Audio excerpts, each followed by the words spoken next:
The weekly Cybercrime and Business podcast is brought to you by Surfwatch Labs. Surfwatch Labs delivers cyber risk intelligence solutions that help organizations understand the potential for cyber attacks, determine the impact to their business, and proactively address threats head-on.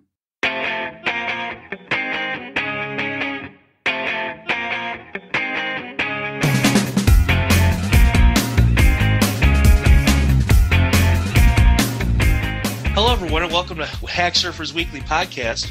Today is Friday, February 20th, 2015. Joining us for today's discussion, we have Eric Severson, Surfwatch Labs data analyst, Jeff Peters, the editor of HackSurfer, and I am Matt Lightfuss. I write for HackSurfer. Stay tuned after the podcast for Jeff's interview with Tsion Gonen. Gonen is the Chief Strategy Officer for Identity and Data Protection at Gemalto, and they talk about their 2014 Breach Level Index report. Kind of taking a look this week, guys, at some of the top news. We had a pretty busy week, actually. I'm going to run through the top 3 targets. You guys can feel free to comment if you wish. First, we're going to start with from looking at the chart, it's pretty much tied. I mean, it was close, but we're going to start off with Big Fish Games. Big Fish Games is a game developer. They recently had some of their online billing systems hacked, and they leaked some customer payment information, addresses, some of their names. So it's kind of like a consumer goods thing, that we saw all throughout 2014, a little bit in 2015. I don't know if you guys saw anything else with that. I mean, that's essentially what happened. There are some particulars. It looks like the attack lasted from December 24th to January 8th. Yeah, and they're not 100% sure who was all affected, but someone actually said that it seems like only a small percentage of the total customers were affected by this. Do you guys see anything else with this?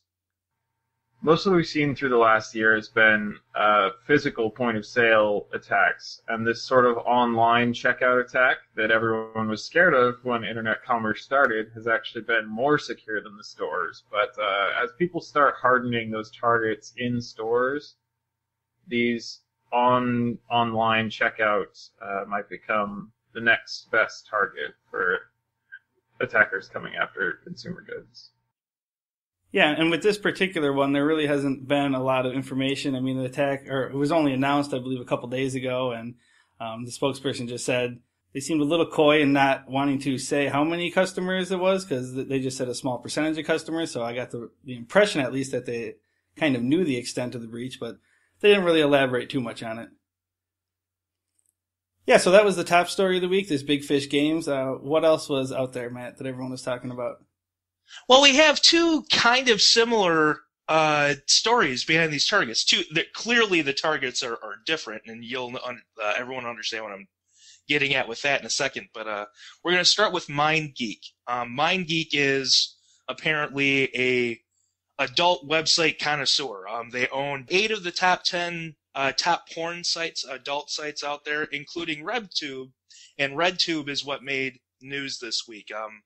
Malicious content was put onto their website, and when visitors were, checking out the site, they were likely hacked by malicious actors, and it, just kind of caused some problems. I don't know if you guys have anything you want to say about that, about some of the particulars of what happened. Yeah, well, what happened was they believe that the RedTube servers were actually hacked by malicious actors because there was malicious code put on their main page. Basically, there was a malicious iframe that was invisible to users that was on their site. So if you went to their site on Sunday, RedTube says that the breach happened on Sunday, but they had it resolved by Sunday night. But if you went there on Sunday, there's an Angler exploit kit that used a recent Flash 0 day that may have put some malware on your computer. Yeah, so that's kind of what happened with this RedTube and MindGeek, and a similar thing happened with Jamie Oliver's website. Can you tell us a little bit about that, Matt? Yeah, sure can. And obviously, a lot of people out there probably know Jamie Oliver's a popular celebrity chef. He obviously has his own website called jamieoliver.com, and that was also compromised with malware. And what was happening, when visitors would go on to the site, they were being shown another website that was embedded into Jamie Oliver's website This would attack bugs in Flash, Java, and Microsoft Silverlight, and if the attack was successful, it actually potentially could have taken over the visitor's computer. So, we have a couple situations here where there was, from the naked eye, visiting these websites, you would not have probably seen that anything was wrong with it, and you could have been compromised. Those are the top 3 targets this week. There were actually several others, but and we can't talk about everything. But what are we going to discuss this week, Jeff? Did you want to kick us off with something? Yeah, I thought it'd be interesting to touch on a lot of the financial news kind of stories. It's been a pretty big week and there's been a lot going on, but I think one of the bigger stories that people were talking about is this New York Times piece, which is based on a Kaspersky report that came out, which basically said that cyber criminals have stolen $300 million from banks, could be as much as $1 billion. So obviously, we're talking about $1 billion in thefts. That's quite a big story. There's over 100 financial institutions in 30 nations over a 2-year period that were sort of involved in this theft. The majority of them were in Russia, but there were, obviously 30 different nations. There are a lot of them in Japan, U.S., Europe as well. It's hard to track exactly how much is stolen because a lot of times they stole smaller amounts. I think the largest was 10 million, but a lot of times they stole much less. The interesting thing in reading this Kaspersky report is they said that the plot marks the beginning of a new stage in the evolution of cybercriminal activity where malicious users steal money directly from the banks and avoid targeting end users.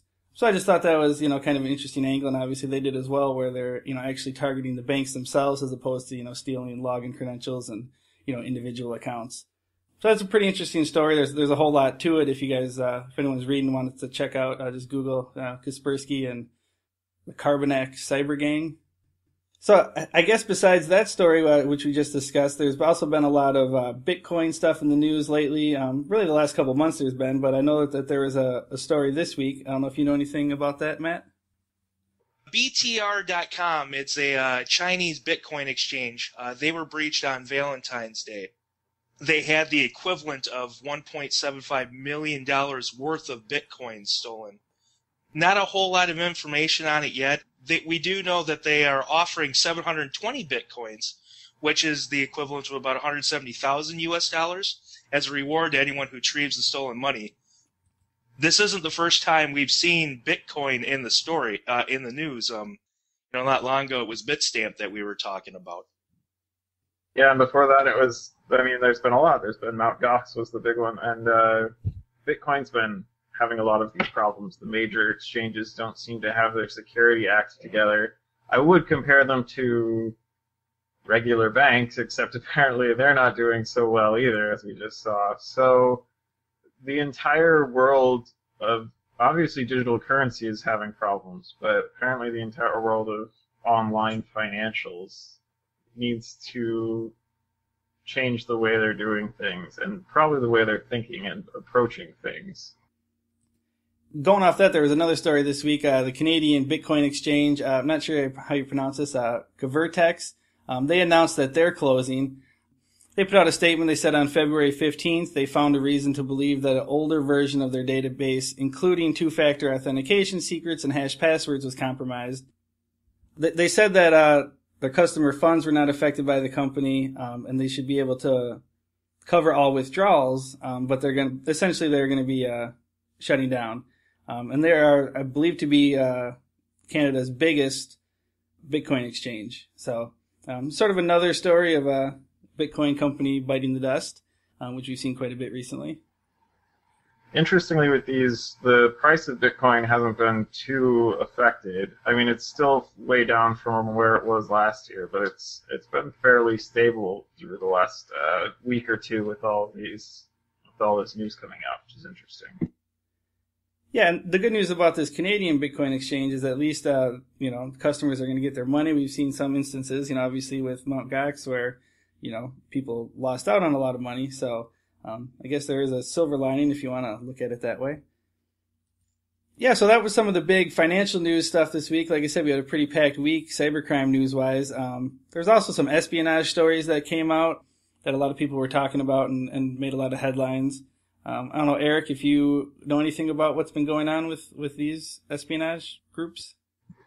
Well, it seems like it's been a big week for Kaspersky Labs. They've put out several reports about these groups. I mean, there's the Equation group, which they stopped just short of saying this is definitely the NSA, but they said they share a lot of characteristics with the NSA. This group that's been apparently active for 14 or 15 years, intercepting hardware and software while they've been shipping, compromising them, repackaging stuff, sending them out.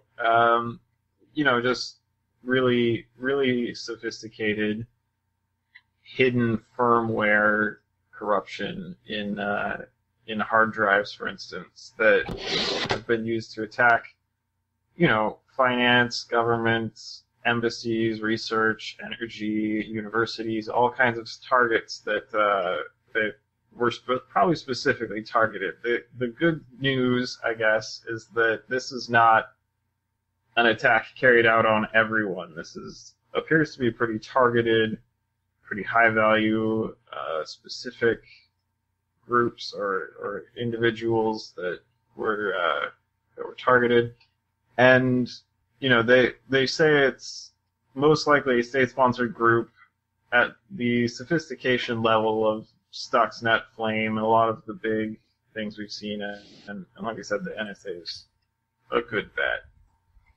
In a similar discovery, same group from Kaspersky Labs, they found what appears to be a cyber espionage group from the Arab world.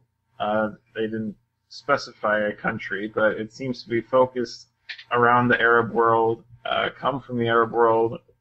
It's called Desert Falcon, which uses phishing attacks, social networking sites to backdoor organizations, all kinds of things from different countries. And it says they've reportedly stolen more than 1 million files from 3,000 victims in more than 50 countries.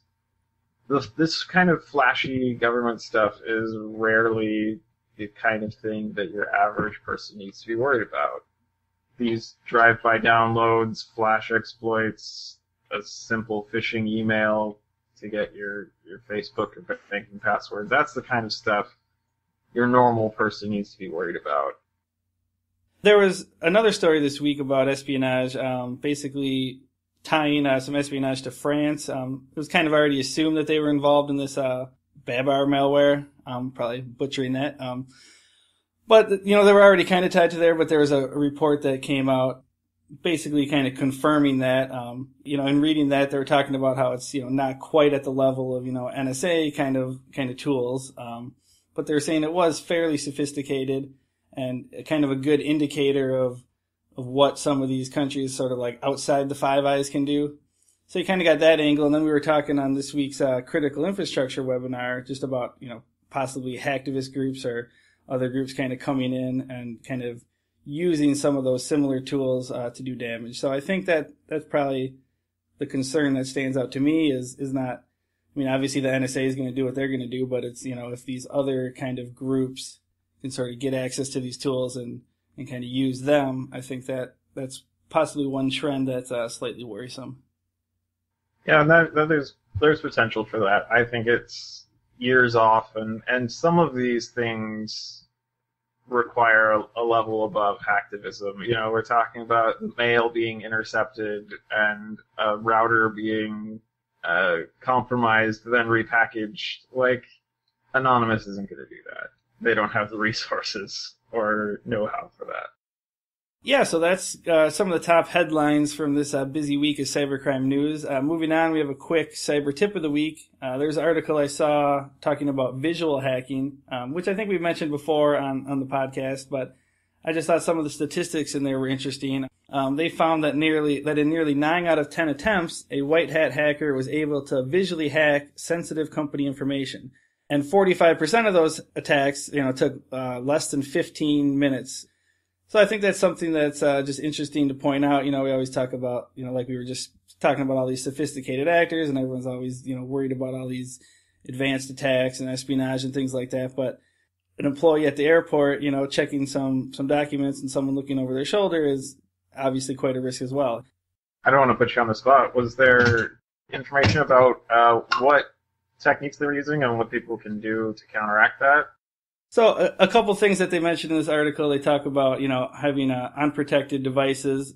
They say open floor plans pose a greater risk to visual privacy. And everyone's always talking about the benefits of an open floor plan, but it says that in an open office layout, an average of 4.4 information types were hacked, while those with a traditional office only saw 3 information types hacked. But then they also pointed out at the end here that visual hacking controls work. And it says companies that had relatively low visual hacking rates had more controls in place, such as mandatory training and awareness, clean desk policies, shredding practices. They reported suspicious activities. They employed the use of privacy filters, things like that. Again, it just kind of all goes back to awareness and making sure your employees, are aware of the threat and kind of know what to do about it. All right, well, that's it for this week. Coming up, we have an interview with Tsion Gonen. He's the Chief Strategy Officer for Identity and Data Protection at Gemalto. They just released their breach level index report, which had a lot of interesting things, and we got a chance to chat with them about that.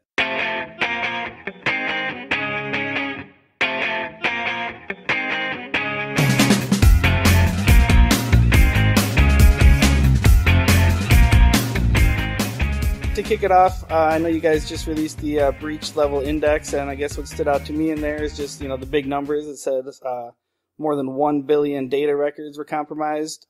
Just wondering if you could give us talk about that number and then give us a little kind of overview of what you found. Yeah, I think the interesting, obviously the number itself is very interesting, and it's a huge growth from the year before. There's a couple of points that would make this number even more interesting. One is that these are the numbers for records that were breached or stolen or taken or lost, and what we found from public information. So these are breaches that were actually reported. So, the average reader should assume that the number for actual records lost is probably way higher. These are the publicly known ones. So the numbers would be even bigger if we actually had all the information. So that's number one. The number two, what's really interesting in these numbers is that there is quite a lot of what we call mega breaches, which is, where the type of the targets, the Home Depots, where there's tens of millions of records stolen, and obviously that means tens of millions of people impacted. And that is very apparent from the numbers that you see in 2014. There's just quite a number of these mega breaches. Yeah, I guess I'm wondering if there's anything that sort of, maybe like surprised you, something you were sort of expecting to see in the numbers, but didn't show up, or vice versa. The fact that the number is growing, I think everyone in this industry now understands it's not a surprise. I think if you would ask the average Joe, what does he think is going to happen next year, he's probably going to say this is going to continue or grow. People, I don't know if it's good or bad, but people came to sort of accept that this is the situation. What's really interesting when you look at the numbers is that there's way more identity theft focused breaches compared to financial services, which I would say was the almost where everything started. If you recall, if you look at the previous years, also we've been getting this report out for a couple of years now, but there was a lot more financial fraud. So credit card mostly, right? And this year, 2014, you can see that identity-related data loss is a bit above 50%, I think, which is a very big number, which is a surprise and a not surprise looking at it. Again, it was surprising to see the size, I would say, the sheer size, and how big the numbers are. It is interesting to note what caused this thing, and I think what you're seeing is that, I don't know for you personally, but I had to cancel 5 credit cards this year, 2014, last year. Chase just called me and said, sorry, we need to give you a new credit card.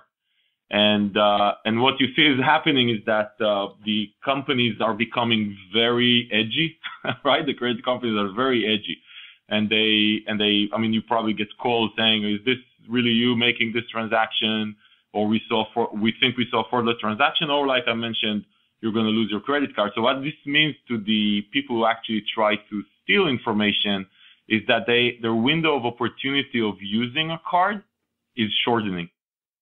Not because someone actually prevented the loss of the card, because even though it's really annoying, the window on using the credit card is shortening because people are just becoming edgy, like I mentioned. So the bottom line is that you can, like if you and I were an attacker, when we're building a business case on what type of data to take, then credit card data loss in the US, at least specifically, the value is getting lower because the window of opportunity of using it is smaller. Does that make sense? Yeah, it does. It's interesting that you bring that up because it just seems like an interesting transition to me. I was reading an article on Forbes a couple days ago and about the Anthem breach, and I guess the theme of it was consumers don't even really care anymore, and even though it was 80 million people potentially impacted. So I'm wondering if maybe you think, obviously, like with credit cards, it's a little bit of an inconvenience, but ultimately it doesn't impact consumers too much because, there's protections in place. Identity theft seems like something that, could potentially have a much bigger impact on consumers. So I'm wondering maybe if you think, in the coming years, sort of that idea of like breach fatigue that people are having or consumers might be more invested. That is true. I think the point that you're bringing up on the credit card loss piece has a couple of things behind it, a couple of reasons behind it. One, assuming that we found, we go over our credit card record and we see that there's a transaction there that we never saw. Again, happened to me last year a few times. We call the credit card company, they cancel it, we're okay. Right? Inconvenience, new credit card, it is annoying, but we didn't potentially lose anything.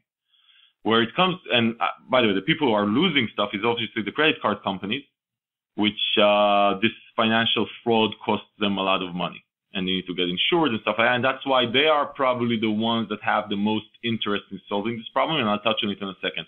When it comes to identity, which is a new trend right now, and there's a lot of it, the impact can be very significant. And by the way, different from a credit card, it is very hard to remediate. Very hard to remediate. You can cancel a credit card. But if someone stole your social, what do you do? If someone knows your driver's license number and your last name and your home address and your zip code, they're good to go in a lot of ways. And what do? Give you a new social, right? It's going to be really hard. So I think, there's sort of, I think the combination of sort of breach fatigue. Yeah, I lost another credit card. Yeah, last year, the first time that you got a call and Chase said, hey, change your credit card. You said, okay, that's really annoying. What happened? After the fifth time, you got used to it, right? When it comes to identity theft, the impact can be way more significant. And like I mentioned earlier, it's a great question to ask. I mean, whose interest is it to prevent it? In the credit card fraud angle, the financial institution themselves have a very big interest in preventing that fraud because they are the ones that are incurring the costs. In identity, if Jeff loses his driver's license, who cares except Jeff? And that is a big issue. There's no financial, and by the way, if you look at the history of compliance and regulations, then you could see that if you heard about PCI DSS, right, which is the data security standard, which is probably the most implemented and enforced data protection standard around, definitely in the US, that's been around for a long time. It is not a government regulation. It's the credit card company's regulation because they are the ones with the interest. So it's a good question to ask what's next for identity theft. It's a big issue.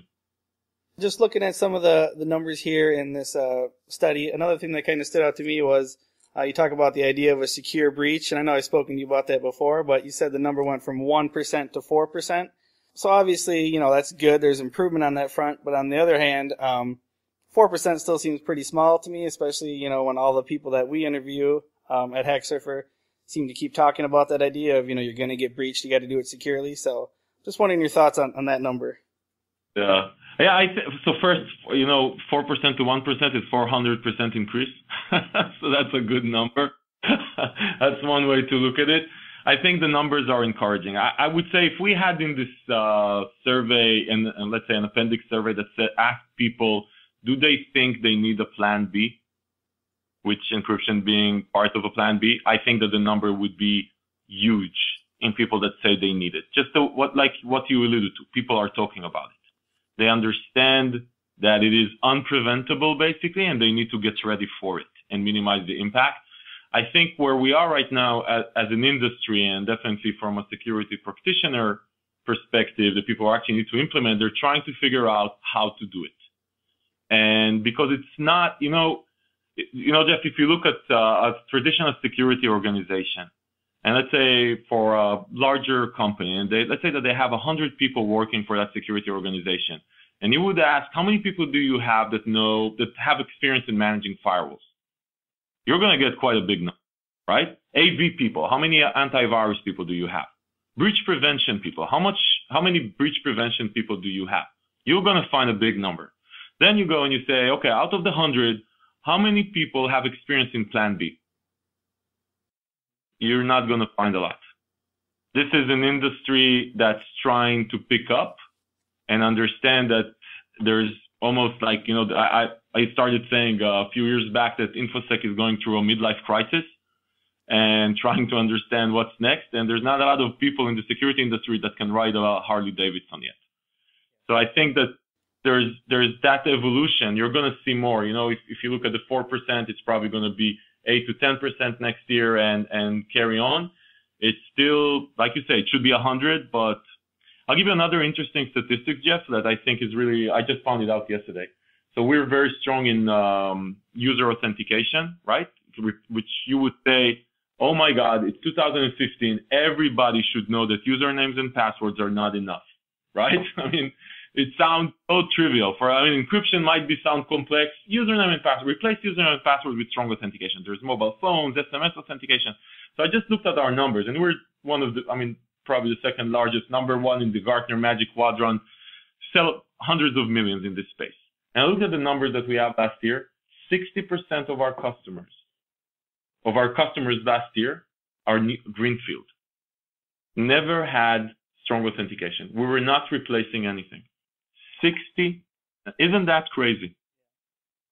Right? Like, I was looking at the numbers, I said, I can't believe that there's 60%, and we're selling to big companies that didn't have anything in 2014, 2015. You would think username and password for a financial institution, they would figure out it's not enough, right?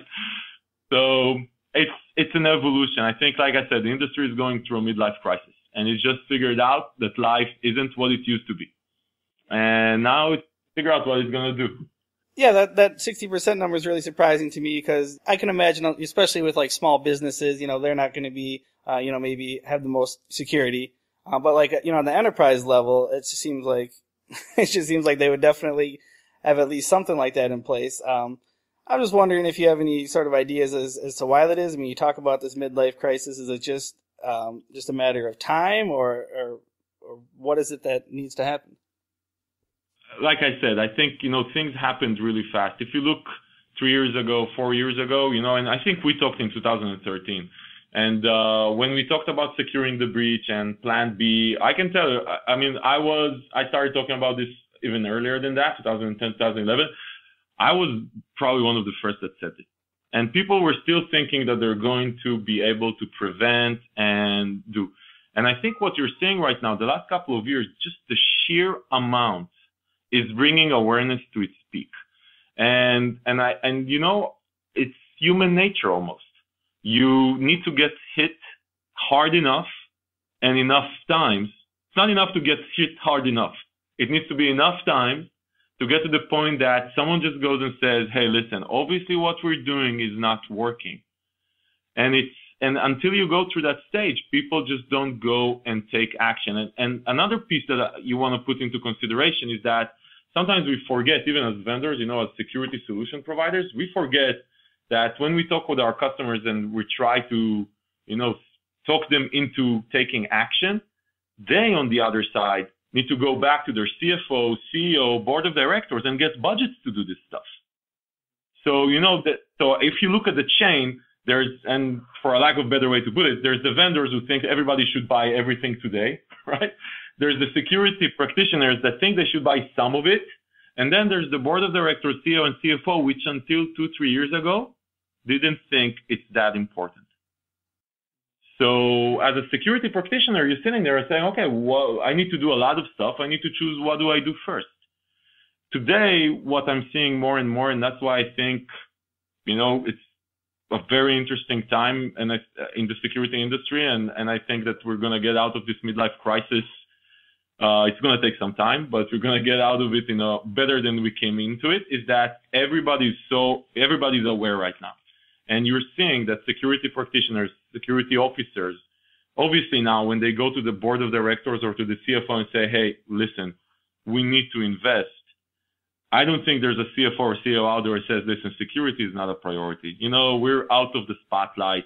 I'm a tractor manufacturing company. We're okay. People actually go after Bank of America. They don't care about our IP for our tractor. I think everybody figured it out. Everyone is a target. It will happen to everyone. The reach currently for attackers is close to 100%. They can reach anyone. So, but to summarize and going back to your question, all of these evolutions that we just talked about in a few minutes take years and months, right? Months and years to get to. And it's just, that's part of the game. And another interesting thing from the study was that it's just the overall trend that, breaches are getting bigger in terms of the size and also in terms of the severity. And then I was also reading an article the other day in the Wall Street Journal, and FireEye's chief security strategist, he said that the median time to discover a breach, according to their research, is 209 days, which seems like a pretty scary number, especially at the same time when breaches are getting bigger and more severe, and businesses have all this data. So just wondering if you could talk a little bit about that and, kind of the concept of dwell time and how long it takes. Right. Yeah, and I think, it's a great point, by the way, to bring up. The industry talks in terms, and it's also part of the evolution. Industry talks in prevention, right? That's where everything started, prevention. Now, FireEyes of the world and everybody else is talking about detection, reducing time to detect. Okay, we're going to try and prevent. By the way, FireEye is a prevention company more than anything else. But anyway, putting that aside, everybody else is trying to move to detect, because they assume that even if you're really good at prevention, at some point something will happen. We need to detect it faster. And I think that is definitely an area that's worth investing in.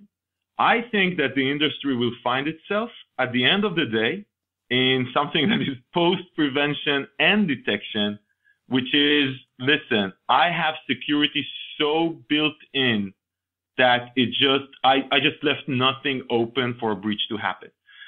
By the way, and again, we're in encryption, but encryption is definitely a part of it. Lose it. Lose the data. Just make sure you lost encrypted data. I'll give you another example, which we, by the way, are not part of specifically, but just as an example of what I mean by that. When the Target hack happened and the Home Depot, everybody were talking about chip and pin on credit cards, right?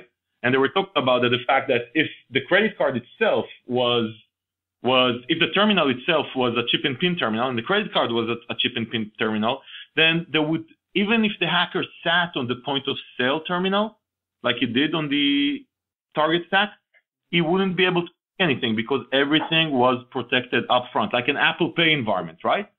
Like you can sit now, I use Apple Pay on Walgreens. You can have a malware now sitting on the Walgreens POS terminal, and you can still not see a credit card because it never passes through anything in the clear. So I think the industry will move from prevention. Now it's moving to detection. It's trying to figure out detection. And by the way, again, like I said, it's relevant. Spend money on trying to find it out as soon as possible. I think that the next stage, and this is what we're focusing at, and I think that the industry is figuring it out to a large extent, but we'll figure it out more and more in the next 2-3 years. It will understand that it's not about prevention, it's not about detection. It is about all of these, but it's really about, at the end of the day, making sure that you're just not vulnerable, reducing the vulnerability and the threat surface to a minimum. And I just gave you a couple of examples of how to do that. Now, again, it's an evolution. So there's definitely place for prevention. There's definitely companies should invest in detection, which is what the FireEye strategist is talking about, detection type technologies. I think at the end of the day, though, we should just make sure that even if someone goes through and we didn't detect and he took something, we still can't do anything with it. Yeah, well, we're running out of time here, so just I guess it's pretty much all the questions I have, unless there's anything else you wanted to touch on quick. No, I think we covered quite a lot of topics, and we're looking forward to see the next trends that we're going to come up in 2015. We definitely think that the identity piece is going to continue and evolve. It will be interesting to see what the regulator does about it, because, like I said, it's hard to understand who actually has interest to do something about this. It's not a commercial interest. And it's going to be an interesting time during 15 to see how does the regulator react to that and what does the administration do about it. Thanks for taking the time, Tsion. Appreciate it. Thank you, Jeff. Thanks for listening to this week's Cybercrime in Business podcast. As always, make sure to follow us on iTunes, YouTube, or wherever else you listen. And if you want more information, check out HackSurfer.com and SurfWatchLabs.com.